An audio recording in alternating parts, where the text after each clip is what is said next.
I thought freedom would begin with a single choice. One morning, I looked around my apartment, the one I had built piece by piece, year after year, and felt a quiet suffocation. Every shelf, every drawer, whispered of who I had been, not who I wanted to be. So I sold it all. The couch where I had fallen asleep too many nights, the desk that held my dreams of design, even the photographs I never hung. I told myself this was clarity, a rebirth, a return to nothing. But as each object disappeared, something inside me felt lighter and lonelier at once. It wasn't just things I was selling. It was proof that I had lived. I thought I would feel liberated. Instead, I felt erased. Every echo in the empty room sounded like memory, refusing to die. I wondered if minimalism was less about owning nothing and more about confronting everything I had ignored. Noah offered to take me out for one last drink before I left. He joked that I'd last a week before missing my coffee maker. I laughed, but my chest felt tight. Freedom sounded beautiful until it became real. The night before my flight, I didn't sleep. I walked through the city one last time. Every street light felt like a goodbye. Every sound a small history fading. The city wasn't mine anymore. At the airport, I looked at my single boarding pass. Everything I owned was in one bag. And yet I felt the heaviest I'd ever been. I whispered to myself, this is the start of less. Portugal felt like a clean page. The air tasted different, less digital, more alive. I thought distance would erase the noise, but silence has its own weight. The streets were narrow, cobblestone veins winding through whitewashed houses. I rented a small room near the coast. It had a single window that opened to the Atlantic. The first night, I listened to the ocean until morning, waiting for something inside me to quiet. But still, my thoughts moved like restless tides. The room I rented had no furniture, only echoes. The walls were painted white, the kind of white that feels too honest. I spread my clothes on the floor like puzzle pieces of a vanished life. I kept telling myself this was freedom, owning nothing, needing less. But even emptiness needs meaning to breathe. I walked through the village that afternoon searching for food, or maybe for noise. Children played soccer in the dust. Old women watched from doorways. A small shop smelled of bread and oranges. That's where I first saw her. Lena. She wasn't selling anything. She was shaping clay on a wooden wheel in the back, her hands moving with quiet conviction. I asked her in broken Portuguese if she sold her work. She smiled, shook her head, and replied in English, "Not yet. I make them to understand them first."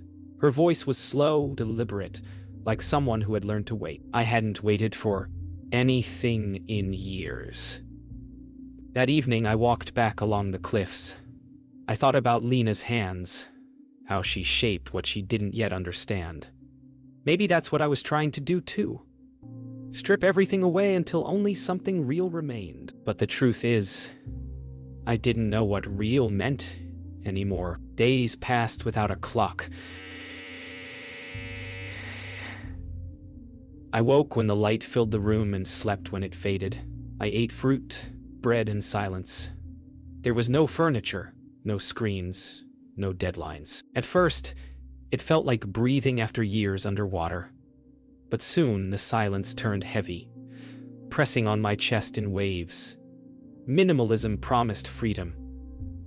Yet I found myself craving noise, not from the city, but from life itself. I started writing in a notebook, the only thing I had bought since arriving. I wrote about the noise I had left behind and the silence I had found. I thought simplicity would erase confusion, but it only magnified it. Maybe the problem was never what I owned, but what I avoided feeling. Lena visited one afternoon bringing bread she had baked. She looked around my empty room and laughed softly. "You live like a monk," she said. I smiled, but her words landed somewhere deep. Maybe I had mistaken emptiness for enlightenment. We ate on the floor, laughing about the ridiculousness of it all. She told me about her studio, her struggles to make a living, how she found meaning in imperfection. I told her about selling everything I owned. She looked at me quietly and said, "Then what's left?" I didn't have an answer. That night, I watched the shadows move across the ceiling. For the first time in years, I had no plans, no possessions, no distractions, yet peace didn't come. It turns out, starting over is easy. Staying with what remains, that's the hard part. Lena invited me to her studio the next morning. She said she needed help carrying clay from the supply shop. I didn't know the first thing about art, but I went anyway. Her studio smelled of earth and smoke, the kind of scent that grounds you. Every surface was dusted in powdered clay. Every cup and bowl held traces of her patience. Watching her work, I realized minimalism wasn't about stripping life bare. It was about choosing what to keep sacred. She taught me how to center clay on the wheel. "It's about balance," she said, pressing her hands against mine. The clay resisted at first, spinning out of control until our hands steadied together. In that moment, the noise in my head stopped. The wheel spun, and for once, I didn't need to move faster than it. As the days passed, I started helping her regularly. We'd work in silence, the sound of the wheel and the ocean blending into one rhythm. She shaped clay, I swept floors, cleaned brushes, carried water. There was peace in repetition, a kind of meditation through labor. One afternoon, Lena asked me why I left everything behind. I told her I was tired of chasing what didn't matter. She smiled, nodding, and said, "Maybe the problem wasn't what you were chasing. Maybe it was that you never stopped long enough to hold what you already had." Her words landed like a soft earthquake. That night, I couldn't sleep. I realized Lena wasn't just teaching me about clay. She was showing me how to stay, how to belong somewhere without owning. I had come here to escape weight, but maybe I needed to learn how to carry it differently. The storm came without warning. By afternoon, the horizon vanished beneath gray water and wind. I ran to Lena's studio when the first shutters began to rattle. She was already there, trying to move her pieces from the windowsill. The air smelled of salt and clay, a collision of everything fragile and real. Water seeped through the cracks, soaking the clay she had spent weeks shaping. Lena pressed her hands against the wheel as if trying to keep it from floating away. I tried to help, but I realized I had nothing. No tools, no shelter, nothing I could give except my hands. For someone who claimed to live freely, I suddenly felt powerless. The wind shattered one of the windows. The sea felt like it was breathing inside the room. Lena screamed for me to move back, but I couldn't. I just stood there watching everything collapse. The shelves, the pots, the hours she had poured into form. It all broke with the same sound I had felt when I left my old life behind. When the storm finally passed, the studio was silent. Everything was gone. Shelves overturned. Clay dissolved into mud. Lena sat on the floor, hands covered in what used to be her work. I wanted to tell her it didn't matter, that she could start again. But I knew that wasn't what she needed. Sometimes, loss isn't a lesson. It's just loss. We didn't speak for hours.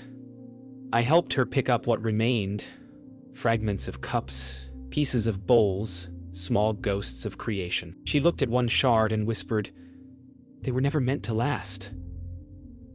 Her voice trembled, but her hands were steady. And for the first time, I understood simplicity wasn't about what we lose, but what we dare to rebuild. After the storm, the village returned to its rhythm, but Lena's studio stayed silent. I wandered the docks one morning, the air heavy with salt and smoke. That's where I met him, a fisherman repairing his nets with slow, deliberate hands. He looked up and nodded like he already knew me. "The sea takes what it wants," he said, "but it gives too. You just have to stay long enough to see it." He told me he had lost a son to the sea many years ago. "You can't fight water," he said. You learn to float or you drown. I listened, unsure if he was talking about the ocean or life. His words carried the kind of truth that doesn't ask to be understood, only remembered. He handed me a piece of net and showed me how to tie it. My fingers fumbled, but he laughed softly. "You're not used to holding on, are you?" he said. I smiled. He was right. I had spent so long trying to let go of everything that I'd forgotten the strength it takes to hold something gently. Before I left, he pointed to the ocean. "We keep fishing not because we're sure there's something out there," he said, "but because we need to keep trying." His words felt like a quiet mirror to everything I'd been running from. I realized starting over wasn't the answer. Staying was. That evening, I returned to Lena's studio. She was sweeping, her movements slow but steady. We didn't speak. I picked up a broken piece of clay from the floor and placed it on the shelf. For the first time, I didn't feel like running. I felt like beginning again, not with nothing, but with what had survived. Morning arrived soft and forgiving, as if the sea had decided to place its hand gently on my shoulder. I walked the cliff path with a steadier breath than I remembered having in years. I had come here to outrun a life that felt too heavy to lift. Now, I realized I didn't need to run or lift. I needed to stand and let weight settle where it belonged. The rooms inside me were not empty, just unvisited. I thought of the studio, of Lena sweeping with the patience of tides, of Carvalho tying nets for a catch he could not promise. Belonging wasn't ownership. It was participation. The world did not need me to reinvent myself. It needed me to show up. I brought coffee to the studio, 2 chipped mugs borrowed from the rooming house.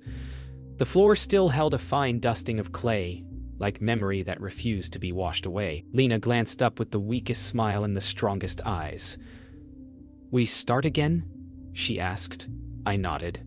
We didn't talk about insurance or inventory or timelines. We spoke about shelves we could rebuild and bowls that would wobble and crack and sometimes bloom into something faithful. I realized I had spent years curating an image of simplicity and none learning the practice of it. Practice meant showing up on ordinary mornings with sleeves rolled, not promising perfection, only presence. By noon, Carvalho appeared at the doorway with salvaged boards balanced on his shoulder. The way a man carries history without dramatics. He didn't offer speeches. He set the wood down and measured the wall with a rope scarred by salt. I watched his hands move with unhurried certainty and felt something unlock in my chest. I had sold everything to become light. Instead, I had become hollow. Watching them, I learned that wholeness is heavier, but it's a weight the body recognizes. We built the first shelf together, plank by plank, nail by nail, breath by breath. The room changed, almost imperceptibly, from a site of loss to a place of work. When the shelf stood, crooked by a whisper and perfect in its honesty, Lena set a single bisque-fired cup on the top board. She turned to me, cheeks faintly flushed. "It's not for sale," she said, smiling. I reached for my wallet out of reflex and laughed at myself. I had nothing to buy the past with.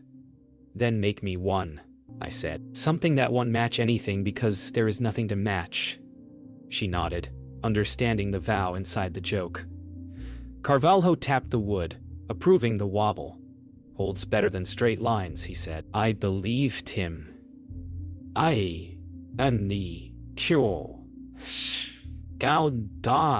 week later, Lena handed me a finished cup glaze the color of dawn after rain, a thumbprint pressed shyly into the handle. I wrapped both hands around it and felt heat spread through my palms into my wrists. Right up to the door I had kept closed inside me. I didn't buy a house or a car or a desk. I chose a cup, the smallest invitation to stay. I understood then what I had truly lost when I sold everything, not the objects, but the practice of caring for them. The chance to belong to a place by tending to something fragile. I lifted the cup, tasted the day, and decided to keep this life.